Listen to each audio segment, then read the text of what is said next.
NBA Commissioner Adam Silver defended his decision not to suspend Mark Cuban on Friday, noting that the Mavericks owner was never directly implicated in the misconduct toward women within his organization.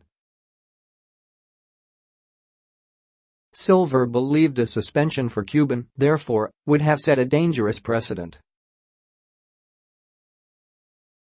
If owners, shareholders, even a CEO, and Mark was not the CEO in this case, are going to be held accountable for the misconduct of others within their organizations, what's the standard that I'm going to be setting going forward, and how many suspensions therefore am I talking about? Silver said. Silver acknowledged that Cuban should have been more aware of what was going on and was not absolved of responsibility, but he wasn't accused of anything by any of the 215 current and former Mavericks employees who were interviewed for a report into the team's workplace that was released this week. Silver also cited Cuban's response to the original Sports Illustrated report detailing years of examples of a hostile workplace for women on the business side of the team and the organization's cooperation with investigators afterward in choosing not to hand down further punishment.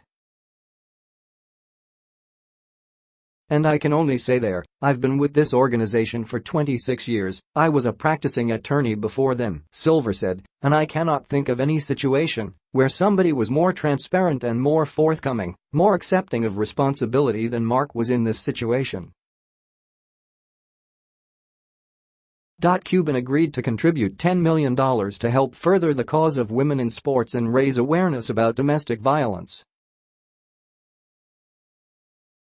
Silver could have only fined him $2.5 million under NBA rules. Even if he could have issued a higher financial penalty, Silver said he wasn't sure what number could possibly compensate employees for the misconduct they faced.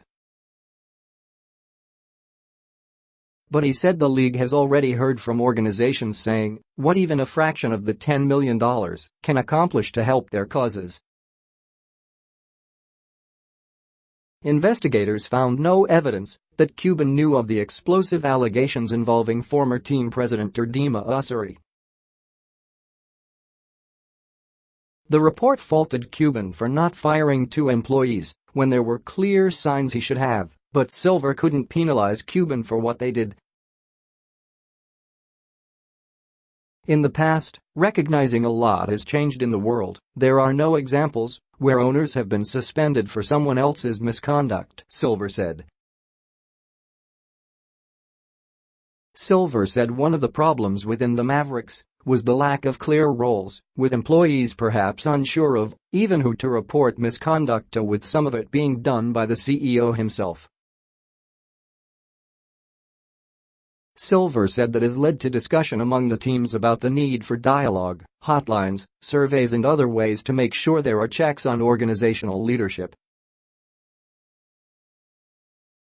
And so, lesson learned here for organizations big and small, there has to be almost militaristic clarity on reporting lines, Silver said.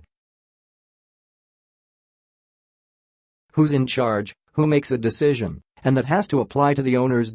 He sent a memo to teams urging them to hire more women in leadership roles and follow other steps to strengthen their workplaces, and he said discussion among owners this week during their preseason Board of Governors meetings was a sobering moment.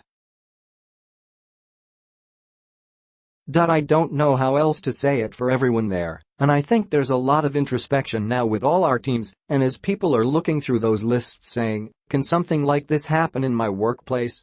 Silver said.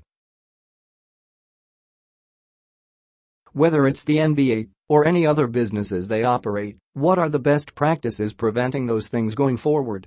I can only say, we will redouble our efforts at the league and working with our teams to try to ensure that the kind of events that happen at the Mavericks never happen again.